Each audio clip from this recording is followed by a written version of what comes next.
안녕하십니까. 만화공인중개사의 저자 이용훈입니다. 오늘은 부동산세법 제28강 시간으로서 종합부동산세의 4, 부가징수 등 5, 비과세 등에 대해서 같이 알아보도록 하겠습니다. 먼저 부가징수 등입니다. 부가징수 등. 첫 번째, 부가징수. 어떻게 부과하고 징수하는지를 보는 겁니다. 종합부동산세. 첫째, 납부기간입니다. 종합부동산세 납부하는 기간. 이 납부기간은 해당 연도 12월 1일부터 12월 15일이 됩니다. 그래서 관할 세무서장은 납부하여야 할 종합부동산세의 세액을 결정하여 해당 연도 12월 1일부터 12월 15일까지 부가징수한다. 그래서 12월 1일부터 12월 15일이 납부기간이 됩니다. 자, 두 번째, 그러면 언제 발부하냐? 납부기간 개시 5일 전. 자, 5일 전이니까 12월 1일부터 5일 전, 12월 1일부터 5일 전가 11월 26일이 됩니다. 그 전까지, 그러니까 11월 26일, 25일, 24일 이 전에 내면 되는 겁니다. 발부하면 됩니다. 관할 세무서장은 종합부동산세 납세고지서에 주택 및 토지로 구분한 과세표준과 세액을 기재하여 납부기간 개시 며칠 전까지 5일 전까지 발부하여야 한다. 자, 두 번째, 이 납부는 어떻게 하냐? 신고하고 납부합니다. 신고 납부 방법을 합니다. 신고 납부. 그래서 첫째, 신고는 어떻게 하는가? 아까는 부가징수의 방법이 있는데 두 번째 거는 이제 신고 납부하는 거, 예외적으로 하는 겁니다. 어떤 경우에 신고 납부하냐면 신고 납부 방식으로 납부하고자 하는 납세의무자가 선택을 하는 겁니다. 이 경우는 종합부동산세의 과세표준과 세액을 해당 연도 신고기한, 바로 언제 신고하냐? 신고기한에 하는데 이 신고기한이 바로 납부기한하고 똑같습니다. 12월 1일부터 12월 15일에 똑같아요. 신고기간이. 신고기한까지 관할 세무서장에게 신고하여야 한다. 그러면 이렇게 신고를 하면 이 부과한 건 어떻게 되는가? 바로 이 경우 관할 세무서장의 결정은 없었던 것으로 봅니다.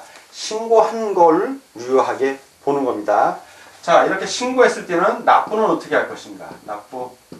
신고했을 때 신고한 납세 의무자는 신고기한까지, 즉 신고기한 요 12월 1일부터 12월 15일 사이 그때 신고하고 그 신고기한까지 관할 세무서장, 한국은행 또는 최신 간서에 종합부동산세를 납부해야 합니다. 요 신고기한에 납부도 그 기간에 해야 돼요. 그래서 관할 세무서장이 보통 징수 방법으로 부가징수하면 그걸 그냥 본인이 내도 됩니다. 이 방식으로.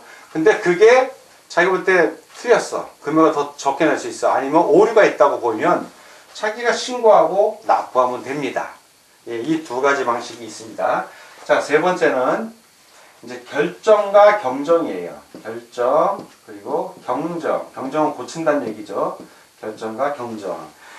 보겠습니다. 1. 관할 세무서장 또는 납세지 관할 지방국세청장은 과세 대상 누락, 위법 또는 착오 등으로 인하여 종합부동산세를 새로 부과할 필요가 있거나 이미 부과한 세액을 경정할 경우에는 다시 부가징수할 수 있다. 그래서 관할 세무서장, 관할 지방국세청장은 어떤 사유로 누락, 빠졌다는 얘기입니다. 위법, 법을 어긴 거예요. 그리고 착오, 이런 사유 등이 있을 때, 이런 사유로 인해서 종합부동산세를 새로 부과할 필요가 있거나 이미 부과한 세액을 고친다는 얘기예요. 경정할 필요가 있을 때 다시 부가징수할 수 있습니다. 자, 또 관할 세무서장 또는 관할 지방국세청장은 종합부동산세의 신고를 한 자의 신고 내용에, 이제 신고 납부한 경우입니다. 신고 내용에 탈루 빼먹었다는 얘기예요. 탈루, 그리고 오류, 잘못한 거죠. 오류. 이런 경우가 있을 때는 해당 연도의 과세표준과 세액을 고칠 수 있다는 얘기입니다. 자, 세 번째, 관할 세무서장 또는 관할 지방국세청장은 과세표준과 세액을 또는 경정한 후 그 결정 또는 경정에 또 탄로 오류가 있는 것이 발견될 때에는 이를 경정 또는 재경정 다시 고칠 수 있다는 얘기입니다. 하여야 한다입니다. 하여야 한다. 네 번째, 관할 세무서장 또는 관할 지방국세청장은 경정 및 재경정 사유가 지방세법에 따른 재산세의 세액 변경 또는 수시 부과 사유에 해당하는 때에는 종합부동산세의 과세표준과 세액을 경정 또는 재경정하여야 한다. 그리고 요게 추징하는 경우도 있습니다. 추징, 새로 추가해서 징수한다는 얘기예요. 추징, 어떤 경우인지 보겠습니다. 관할 세무서장 또는 관할 지방국세청장은 과세표준 합산의 대상이 되는 주택에서 제외된 합산 배제 기타 주택이 떠올라야 돼요. 바로 합산 배제 기타 주택 중 임대주택 또는 가정 어린이집용 주택이 추후에 그 요건을 충족하지 아니하게 된 때는 경감받은 세액과 이자 상당 가산액을 추징하여야 한다. 그래서 임대주택이나 가정 어린이집용 주택이 훗날 그 요건을 잃어버리게 되면 경감받은 세액 징수해야 되고 이자 상당 가산액도 추가로 징수하여야 합니다. 자, 이번에는 부가징수 등의 네 번째, 가산세에 대해서 같이 알아보겠습니다. 가산세. 자, 가산세는 두 가지가 있죠, 크게. 첫 번째는 신고를 성실하지 않겠을 때, 신고 불성실 가산세가 있고요. 두 번째는 납부를 지연했을 때, 납부 지연 가산세. 두 가지가 있습니다. 신고 불성실 가산세는 구체적으로 보면 세 가지가 있는데, 첫 번째 기업 부당 무신고에 아주 부당하게 또는 부정이라고도 하기도 합니다. 부당 무신고 또는 부당 과소신고. 두 번째는 일반 무신고입니다. 그냥 안 한 거예요. 일반 무신고. 그리고 세 번째는 일반 과소신고입니다. 그래서 부당 무신고 또는 부당 과소신고의 경우에는 그 납부세액의 몇 퍼센트를 신고 불성실 가산세로 부과한다? 40%를 부과합니다. 그리고 일반 무신고의 경우에는 무신고 납부세액의 20%를 가산합니다. 그리고 일반 과소신고의 경우에는 적게 신고했다는 얘기죠. 과소신고 납부세액의 몇 퍼센트? 10%를 신고 불성실 가산세로 부과합니다. 자, 이제 납부지연 가산세가 있습니다. 납부지연 가산세, 보통징수, 부과하는 경우죠. 둘로 나뉘는데, 보통징수의 경우가 있고, 또 하나는 신고 납부하는 경우가 있습니다. 보통징수의 경우에는 세무서장이 이제 부과하는 거고요. 신고 납부는 납세 의무자가 내가 신고하고 납부하는 겁니다.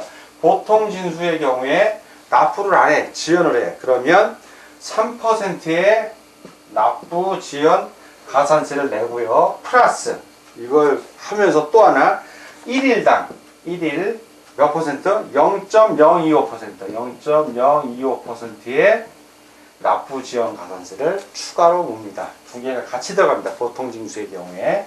신고 납부의 경우에는 그냥 1일 하루에 1일당 0.025%의 납부지연 가산세가 부과됩니다. 그러면 납부지연하는 날짜를 곱해주면 되겠죠. 3% 플러스 1일당 0.025 곱하기 납부지연한 날짜. 열흘이면 10 이렇게 되는 거고요. 신고 납부의 경우에는 1일당 0.025%니까 그냥 납부지연한 날짜만 곱해주면 나옵니다. 자, 물납 다섯 번째, 물납 규정이 있습니다. 자, 이 물납 규정은 2016년 3월 2일 삭제되었습니다. 그러니까 물납은 없다는 얘기고요. 다음 여섯 번째, 분납입니다. 분납 나눠서 낸다는 얘기예요. 나눠서 금액이 너무 많아, 내야 될 세금이 많으니까 나눠서 내게 해주는 겁니다. 관할 세무서장은 종합부동산세로 납부해야 할 세액이 얼마를 초과할 때, 자, 분납은 250만원 초과할 때예요. 250만원을 초과할 때입니다. 중요한 거 초과합니다. 초과하는 경우에는 그 세액의 일부를 납부 기한이 지난 날부터 몇 개월 이내에 6개월 이내에 분납하게 할 수 있습니다. 분납. 그래서 납부할 세금이 자 이게 분납의 경우입니다. 둘로 나뉘는데 세액이 250만 원 초과. 자 250만 원 초과부터 500만 원 이하일 때. 자 500만 원 이하일 때. 요 때는 자 이게 둘로 나뉜다고 했어요. 첫째는 요거고 두 번째는 500만 원을 초과할 때입니다. 500만 원 초과. 자 이렇게 둘로 나눠보면 250만 원 초과 500만 원 이하일 때는 해당 세액에서 250만 원, 요 250만 원 차감한 금액을 분납하게 할 수 있습니다. 그래서 이게 뭔 뜻이냐면 예를 들어서 내가 납부해야 돼서 이 경우 400만 원을 납부해야 되는데 금액이 많아요. 그러면 차감한 금액 250을 차감하면 150이 남습니다. 즉 250만 원은 납부 기간에 내고 요 나머지 150만 원을 그 이후에 6개월 이내에 납부 기간 지난 후 6개월 이내에 요 나머지 150을 나눠서 내게 할 수 있다는 얘기입니다. 무조건 다 6개월 이내가 아니라 나누는 겁니다. 자, 500만 원을 초과했을 때는 어떻게 되냐? 이때는 해당 세액의 50% 이하. 자, 50% 이하예요. 이하. 그러면 1000만 원이면 자, 이게 예를 들어서 1000만 원입니다. 자, 1000만 원을 내가 세액을 납부해야 되면 최대 금액은 얼마까지 분납하게 준다? 50% 이하니까 50%는 500만 원이죠. 500만 원까지. 자, 500만 원까지. 그러니까 500만 원은 납부 기간에 내고 나머지 500만 원은 분납 기간에 또는 600만 원을 요때 먼저 내고 나머지 400만 원을 분납 기간에 내고 왜? 50% 이하니까. 근데 여기는 400, 여기는 600. 그거는 안 된다는 얘기입니다. 예, 분납하는 금액이 50% 이하야지 50%를 초과할 수는 없다. 바로 이 얘기입니다. 그리고 7번째, 부가세가 있죠. 부가세. 자, 부가세로는 뭐가 있다? 농어촌 특별세가 있습니다. 농특세라고 하는 거. 이렇게 농어촌 특별세가 있습니다. 자, 이렇게 종합부동산세 부가징수 등에 대해서 같이 공부하였습니다. 자, 이번에는 비과세 등에 대해서 같이 알아보겠습니다. 비과세. 먼저 지방세 특례제한법 또는 조세 특례제한법에 의한 재산세의 비과세, 과세면제 또는 경감에 관한 규정, 이하 재산세 감면 규정이라 합니다. 재산세 감면 규정. 자, 요것은 종합부동산세를 부과하는 경우에 이를 준용합니다. 준용합니다. 자, 두 번째. 지방세법에 의한 시군의 감면 조례에 의한 재산세 감면 규정. 역시 재산세 감면 규정입니다. 이 경우도 종합부동산세를 부과하는 경우에 이를 준용을 합니다. 세 번째. 종합부동산세의 재산세 감면 규정을 준용하는 경우. 자, 이때는 준용하는 경우입니다. 준용하는 경우. 그 감면 대상인 주택 또는 토지의 공시가격에서 그 공시가격에 재산세 감면 비율을 곱한 금액을 공제한 금액을 공시가격으로 본다. 그러니까 재산세 감면 비율 재산세 감면 비율이 있어요. 감면 비율.